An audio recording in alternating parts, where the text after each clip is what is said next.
high friends welcome to Tirumala Rajyalakshmi garden नमस्ते अंडी ना वीडियो మొదటిసారి చూసిన వాళ్ళైతే సబ్స్క్రైబ్ చేయండి బెల్ బటన్ నొక్కండి లైక్ చేయండి మీ ఫ్రెండ్స్ కి షేర్ చేయండి ఈ రోజు వీడియో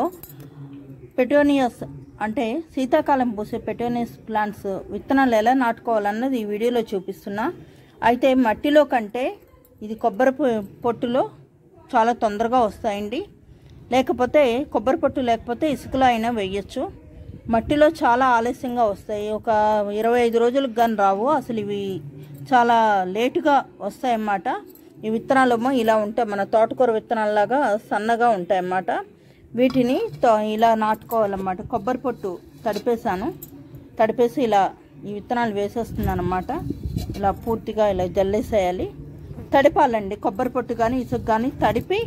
దాని మీద ఇలా వేసేసుకోవాలన్నమాట పైన మళ్ళీ కొబ్బరి పొట్టు కలపాలన్నమాట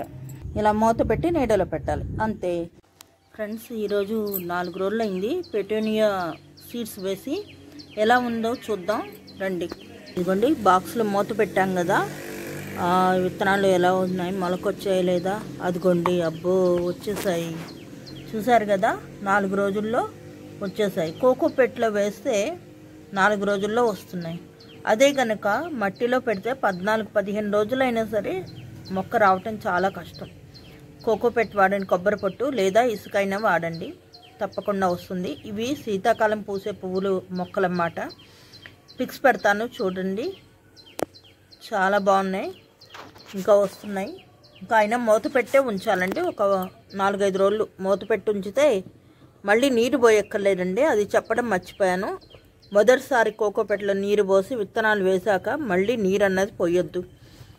ఇంకొక 2 రోజులు ఇలా ఉంచి అప్పుడు మూత తీసి కొంచెం మొలకలు కొంచెం పైకి వచ్చిన తర్వాత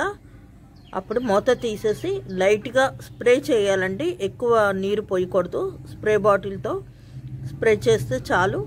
లేకపోతే అడుక్కి వెళ్ళిపోతాయి మొక్కలు చాలా చిన్నవి కదా ఈ వీడియో మొదటిసారి చూసిన వాళ్ళైతే సబ్స్క్రైబ్ చేయండి బెల్ బటన్ నొక్కండి లైక్ చేయండి మీ ఫ్రెండ్స్కి షేర్ చేయండి ఇలాంటి పెటోనియాస్ శీతాకాలం వేసుకోవాల్సిన మొక్కలు ఏమేమి వేసుకోవాలి ఏంటనేది త్వరలో వీడియో పెడుతున్నాను